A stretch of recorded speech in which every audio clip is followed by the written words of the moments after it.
ลืมไอ้ถ่ายวิดีโอ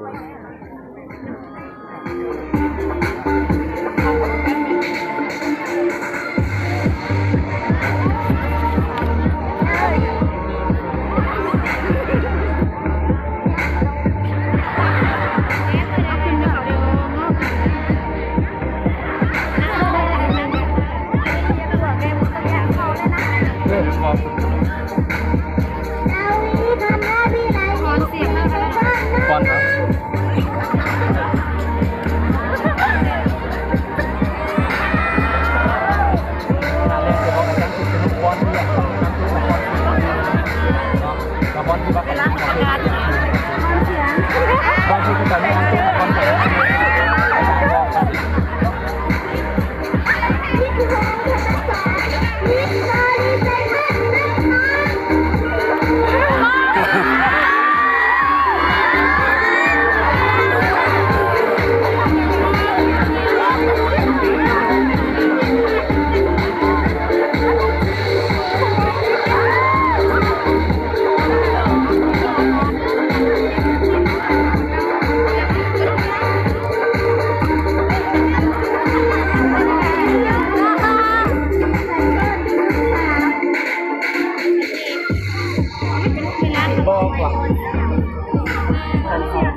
ยิงทำเวลาเนี่ยน้ำคือออนเสียงเพลงแดง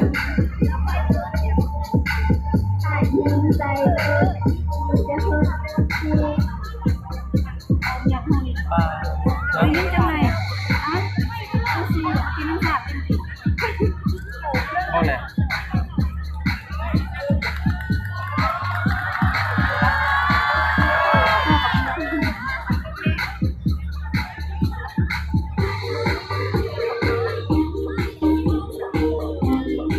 มีซ้ำเลยเนาะ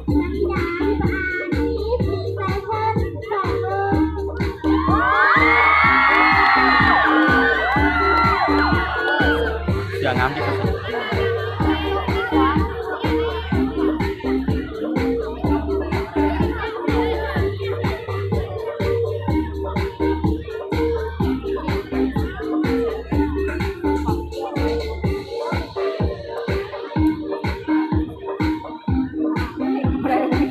พยัญชนะ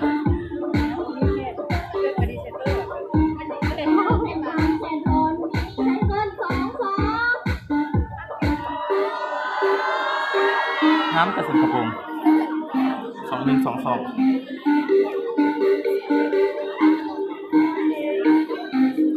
แต่ว่าพยัญชนะข้างหลังนะเนาะเสียดายกันไม่ควร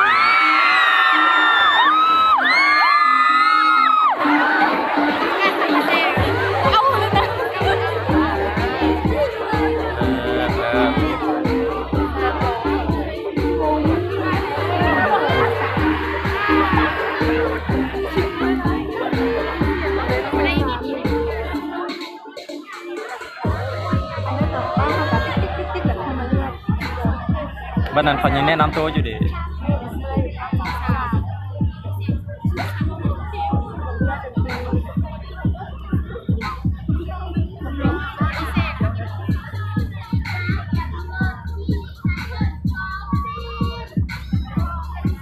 จะดังมาก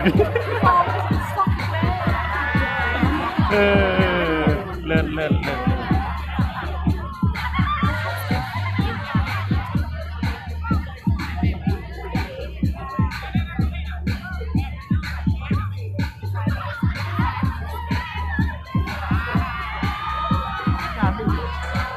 ชิปนีจันทาลัยมามิตรีไซเคิลสาดเลิศ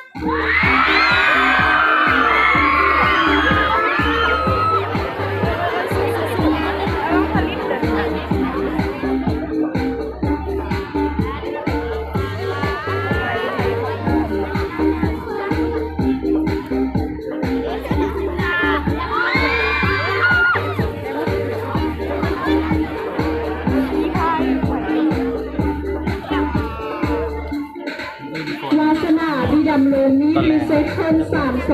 6ใช่ไหม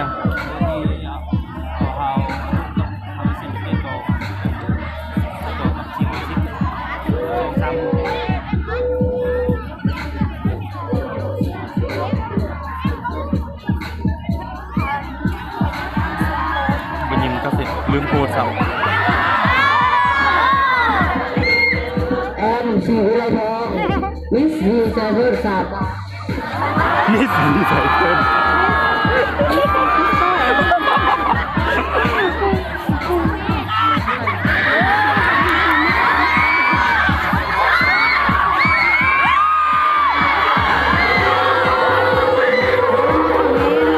บอกแล้วคอยบอกแล้ว รีไซเคิล34ผู้ชายกันนุ่งเครื่องเซอร์มิดก็ได้แต่ขั้นบรรนุงเครื่องผู้ชายนุ่งสูงแล้วเซอร์มิสเตอร์บอกมาแล้วสมันผมมาซ้อม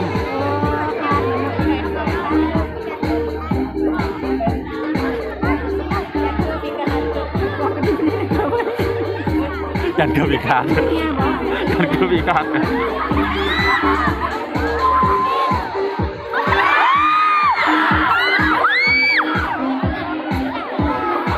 มาทำแสงมณีนิดรีไซเคิล41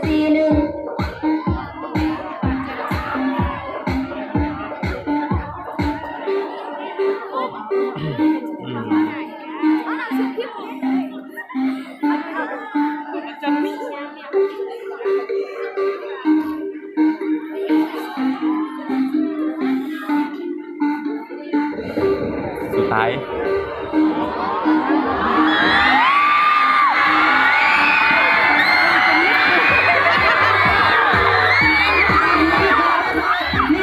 ด้านนี้แก้วกระสอบนิดรีไซเคิล42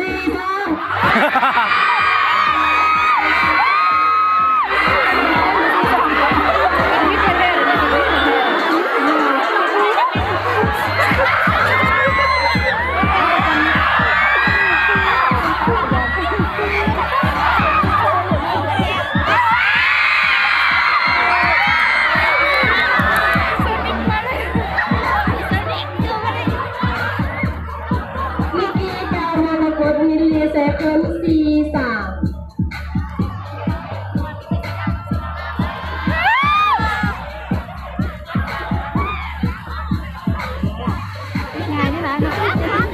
ง่ายแต่งามเด็ดละ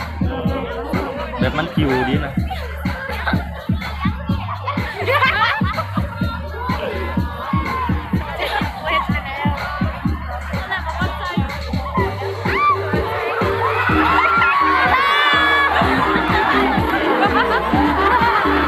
คุณชายอุนจลักษ์มิสเตอร์ไซเคิล40มิสรีไซเคิ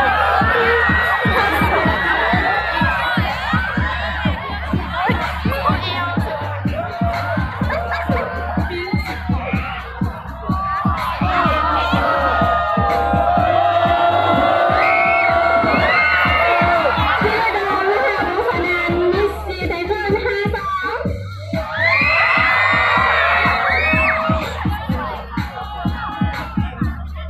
เยสันก็คือเยสันคือ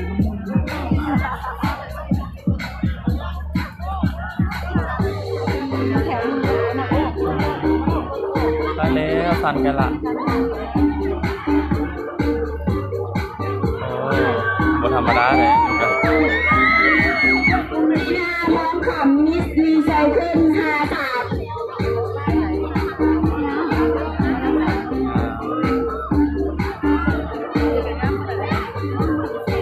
มาไปมันยังงามมันมัน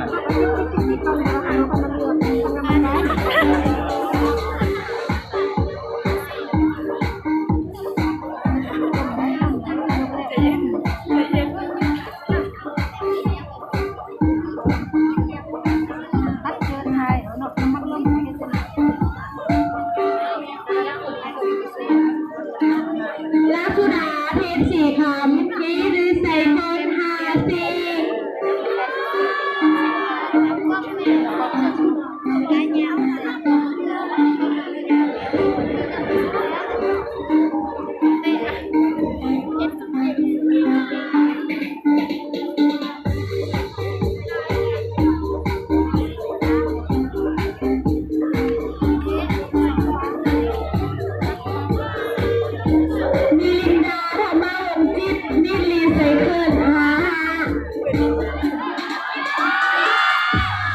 แต่ก็ได้ยินแบบเที่ยวแล้วนะ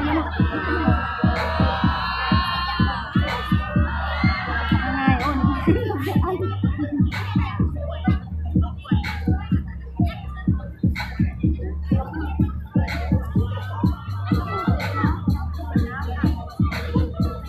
อรพันธ์เทิงประดับมิตรรีไซเคิล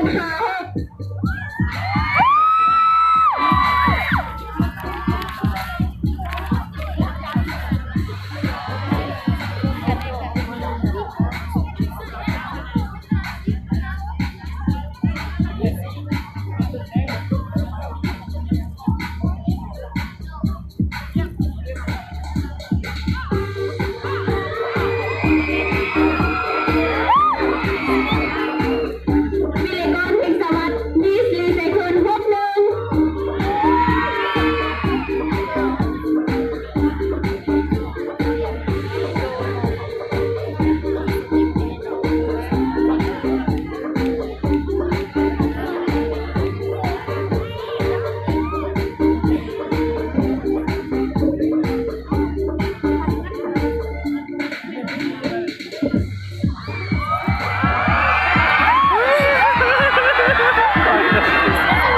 บีสาลีพงศ์มิตรรีไซเคิล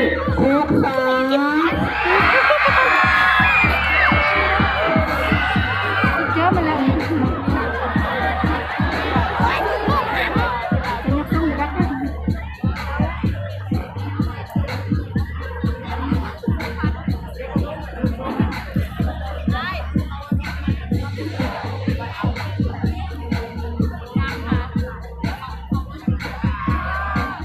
ขอบคุณได้นี่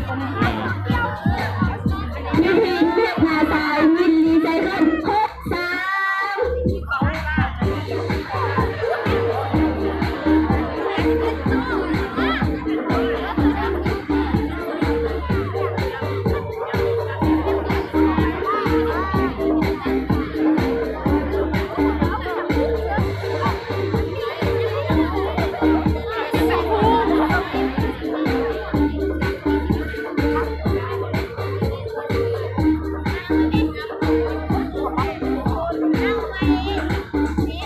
รัศมีบัวไหลมิตรรีไซเคิล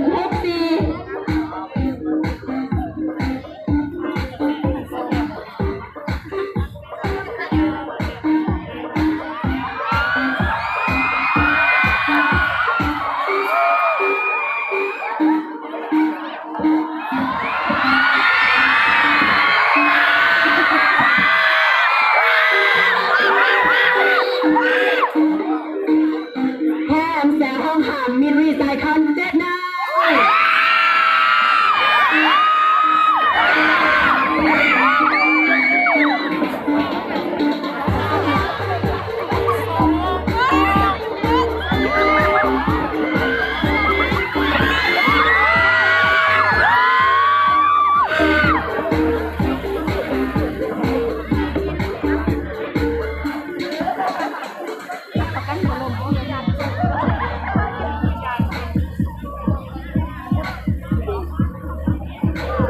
ทิพจันทร์พรหมจันทร์มิตรรีไซเคิลเจ็ดสอ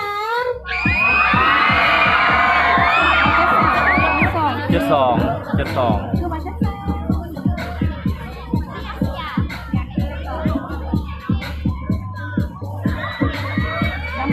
คอนตินสีบุญคงมิตรรีไซเคิล มารัดคิ้วมารัดคิ้วกันนะมารัดคิ้วกันนะตัวสิ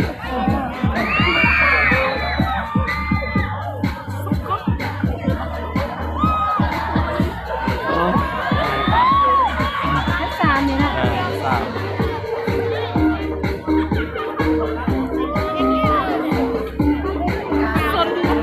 ออยแสงห้องหามมิตรรีไซเคิลเจ็ดสี่ ามไหนนี่เกียร์ AC ออมอยู่นี่มันแก๊สเกียร์ AC ออมอยู่นี่มันกาย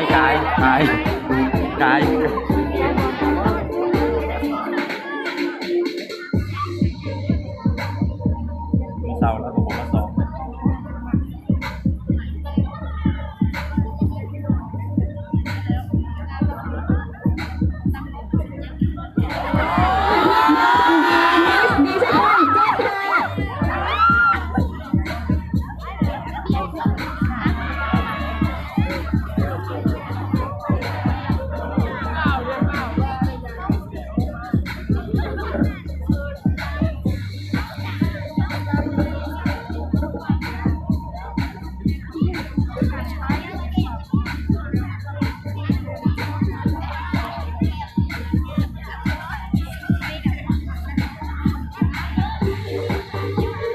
เฮ้ย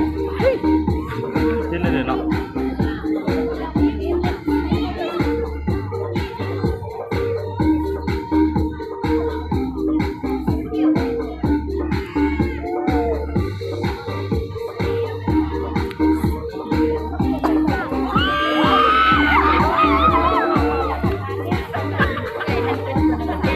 เดี๋ยวคอยวานหรอขบวนเรา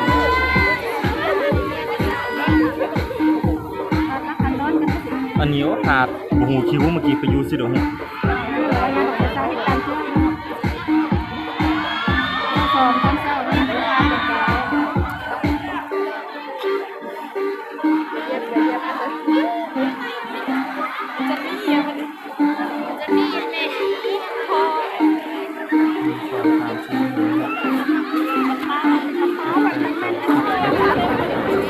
ไปแล้วพบที่หาดเพศแล้วนะ